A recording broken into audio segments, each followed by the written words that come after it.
What about you guys? Yeah. I started using a lot of moisturizer all the time. Using moisturizer. I get a mani-pedi. More often than not, whenever I get upset about something, I just blame it on Sanako Nakahara. I'm intimidated by pretty boys. Hey, would you do something for me? You know that real gritty, husky voice you just did a second ago? Will you say, I'm going to be king of the pirates? Do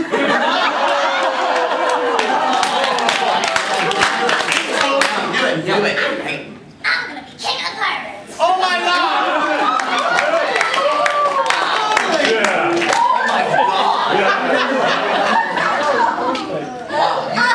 Excellent.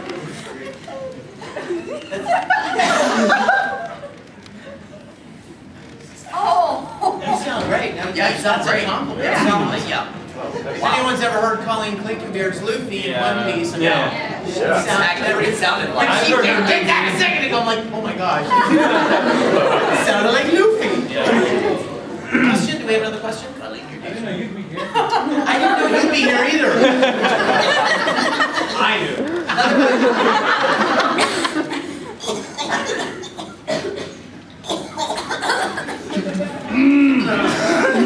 That's how Chris incorporates his character. Yes. Yes. Have any of y'all got to watch any of the episodes with Damachi? No, I've not got to watch any of them without you. Oh, You guys did? Yeah. Yeah, we did it Onikon 2007. Yeah. Yeah. That's We right. premiered the show there, and Nabashin watched it with us. Oh, yeah, that's right. You had a performance. Well. You had treasures that night? That's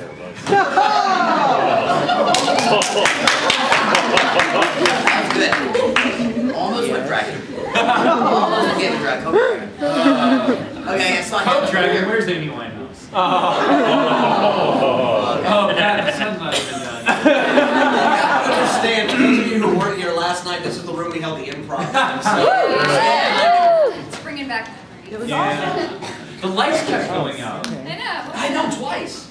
Like 2 or 3 times. That may have been God saying, shut up. Closing on Here's my improv. Yeah. Somebody got a question. Somebody get a question. Hey, y'all have any funny like quality stories, or like whenever you're in the booth and you get into the character, and then you like make a weird movement and realize you're doing it? Yeah.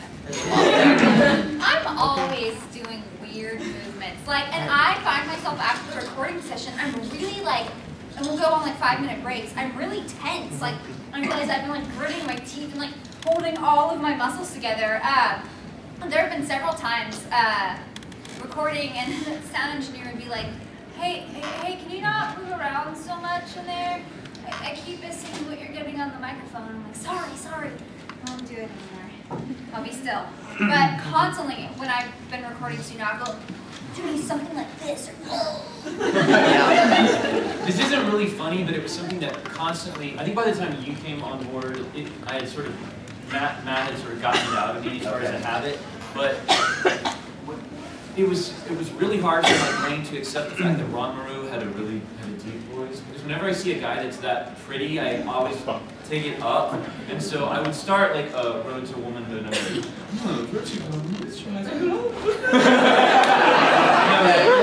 that does like girls.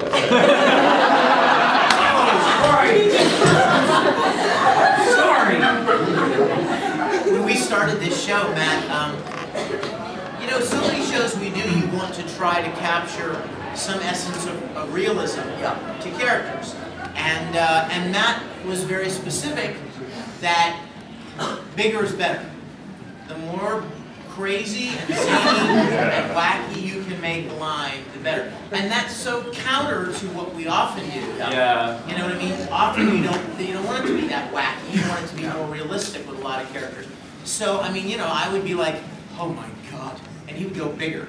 Oh my God, bigger! Oh my God!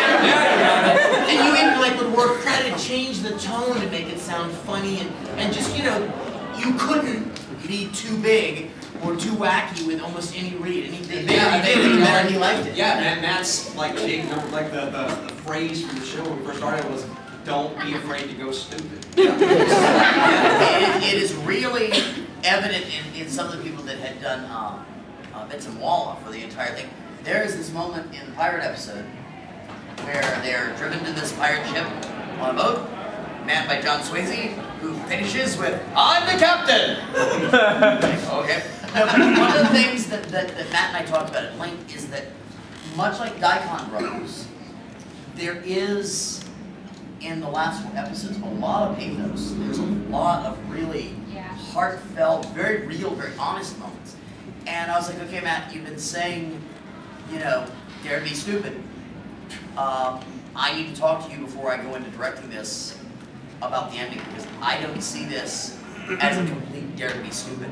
And he's like, well, absolutely not. He said, it's like the end of Ikkicon Brothers. He said, you've got to work the comedy and work the pathos. He said, okay, as long as we're on the same page, because that's my thing. I took over for him. I wanted to be sure that I kept what he had started continuing. But unfortunately, he and I saw the last 4 episodes in exactly the same way. So thank goodness. Sweet. Because I don't know if I could have directed that outrageous. What was your question?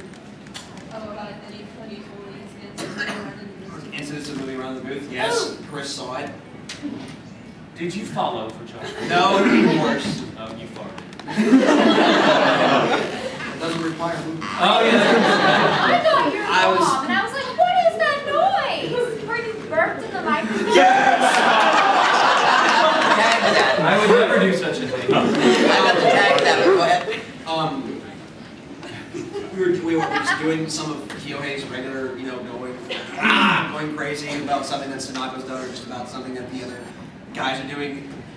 Kyohei, in a lot of ways, to me, seems like just a slightly, definitely more attractive, but slightly dumbed down Louis Black.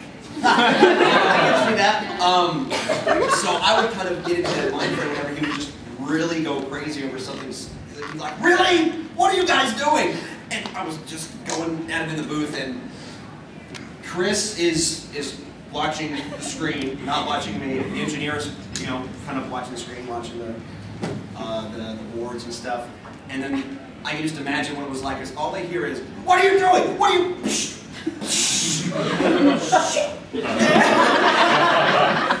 I had brought in a Route 44